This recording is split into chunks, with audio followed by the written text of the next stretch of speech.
Greetings, dear ones. I'm Kryon of Magnetic Service. It is a time when my partner steps away. He has to. It has taken years for him to understand, to get out of the way of God. Not to hang in there, not to hold on, not to examine, not to judge. Channeling is much like your life. And we have said this before so many times, that the increase in human consciousness, the efficiency of the DNA will someday cause a society which would never need channeling. That the things that you are listening to now and paying attention to now will be intuitive and come through you because of one axiom of truth. God is inside. The study that you have as light workers, as advanced metaphysical thinkers on the planet, all of this, the ideas that you have are based on this. That the creator of the universe is literally invested in your soul. You are part of the plan, of the system, and that you are awakening to it as the ancients also awakened. It's come full circle, and you are now at the place of beginning of the planet where it was assumed, understood, taught, and now you're ready to use it. As light workers, as advanced metaphysical thinkers,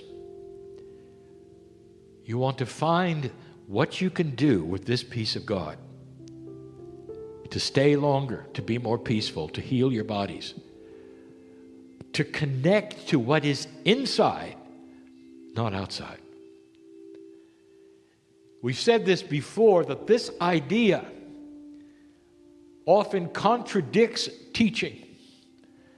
Fine teaching of those in love with God who say you must trust God instead of yourself and let go. And what we are saying to you is letting go is a lot different than what you think. Letting go is getting out of the way of what is already in you. It's always been there, dear ones. As proof that it is there, we study synchronicity yet today with my partner. Synchronicity is letting go, is allowing intuition into your life in a more powerful way to guide you through it. All of you have the ability to touch the God inside. It has always been there. And so many deny it.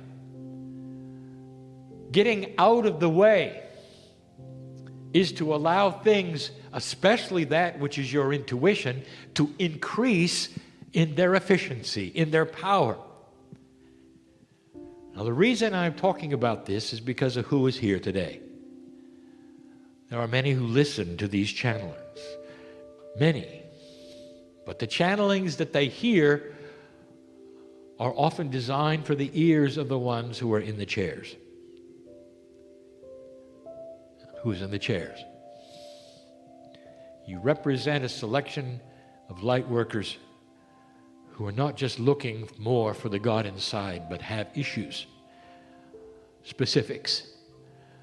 You don't just come to enjoy the energy necessarily. Oh, there are many who do, and they're supporting the rest of you who have come with things you want to know. Overwhelmingly, there are those who say, I feel stuck. Nothing is happening at this moment. I'm in a circle.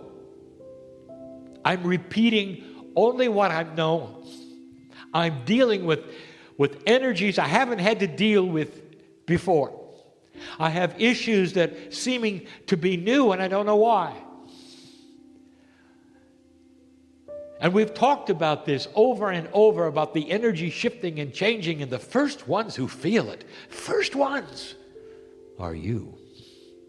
You are so tuned to the God inside, to the spiritual atmosphere around you, that when something changes, it changes you first.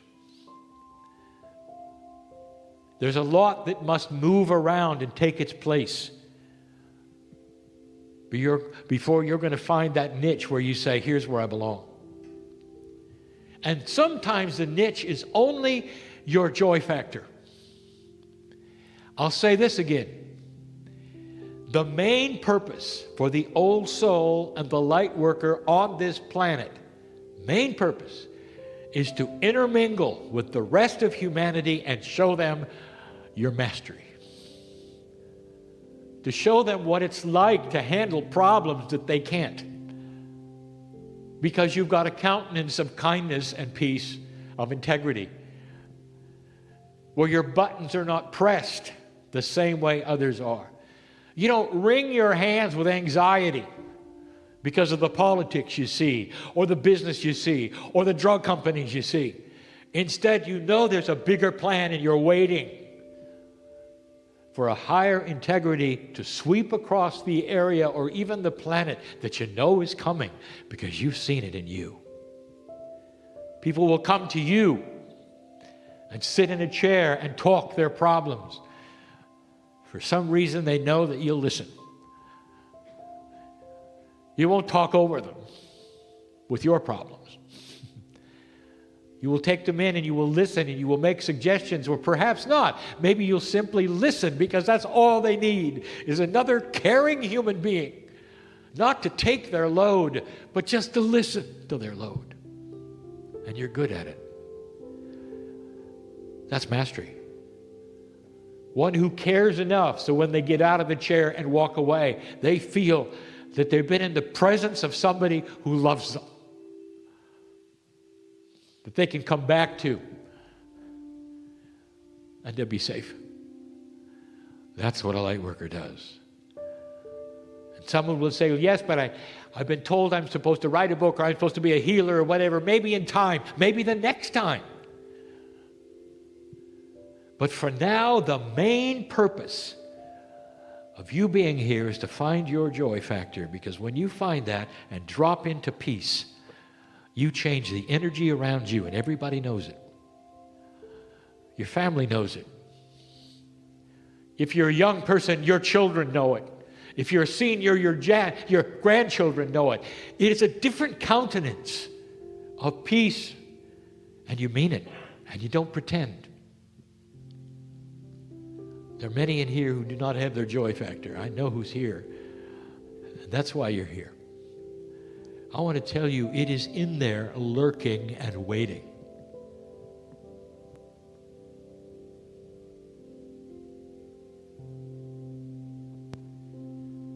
It can't come too soon. And it is coming. But you've got to get out of the way. And let things happen and move and be working with the movements. Don't pre-assign your future. You limit God by pre-assigning your future. When you say, I believe this will happen, this will happen. You give affirmations, and I've told you the thing that you should ask for that would be the best thing possible. Dear Spirit, tell me what it is I need to know. Dear Spirit, I am joyful, this or something better. Dear Spirit, I stand not knowing anything and being so at peace with it because I have God inside. What a teaching. Can a regular human being get to that place? They're sitting in front of me. That's what a light worker is equipped to do. That's what all of this is about, old soul. You've come and gone and come and gone and come and gone, and some of you say, why? What good is it to be an old soul if I'm miserable? And the answer is, that's not the design. Did you get it? You didn't come to suffer, no matter what anybody tells you. Suffering It's not honoring God. It's dysfunctional. Get out of the way. Suffering is something you designed for you. And all the things around you press the buttons of suffering. And you accept them and suffer. And I'm telling you the truth of the way it is, dear human being. It is human created. Get out of the way. And discover that inside you is a peace that goes beyond any understanding, despite the situation. You'll hear affirmations. They're designed to create getting out of the way. Sometimes you'll say an affirmation and it's directly opposed to how you're feeling. You'll sit there in bad health and an affirmation you will be saying is, I celebrate my perfect health. And part of the body will say, the logical part, you're a fool. But the sacred part will say, I hear you. And that's where it's going, because I hear you. Consciousness changes physics. The consciousness that you have, which is elevated way beyond the cellular structure you have, is then instructing the cellular structure where to go.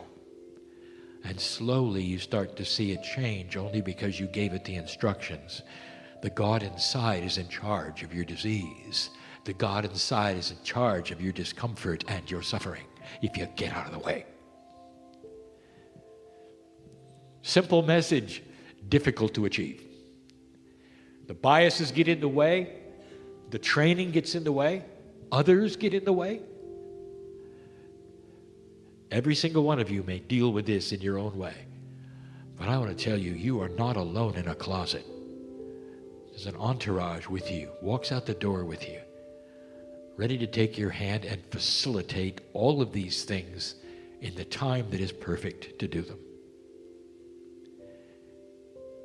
Years and years ago, and I change the page here to tell you this, and then I close.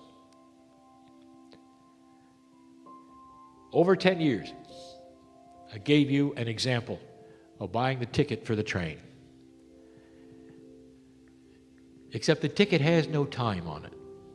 It says the train is coming. You hold the ticket in your hand and it's real. The train has come and gone for others. It's come and gone even for you.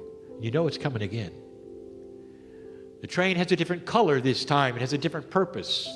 There's a different reason. You love God, God loves you. The handshake is complete. You bought the ticket to the train, and there you sit in the train station day after day after day. You know it's coming, but it's not here yet. And you've got a choice. You can pace and wring your hands. You can worry and you can suffer. What if the train doesn't come? The train is late. It must mean something. The train hasn't come for a while. I wonder if it's been destroyed. Over and over and over and over. And then one day the train comes. It's beautiful. And you board it and you realize you wasted years worrying about this beautiful train that was always coming. Why don't you get out of the way, go to the train station and sing a song of joy. You know the train is coming. And it's beautiful and it's for you. It's got your name on it. And while you wait, you're so peaceful that others want to sit with you on the bench and wait as well. You can tell them beautiful stories and they'll listen. And they'll feel loved and they will have peace as well. An interesting little metaphor, which is the story of life. I'll be back. And so it is.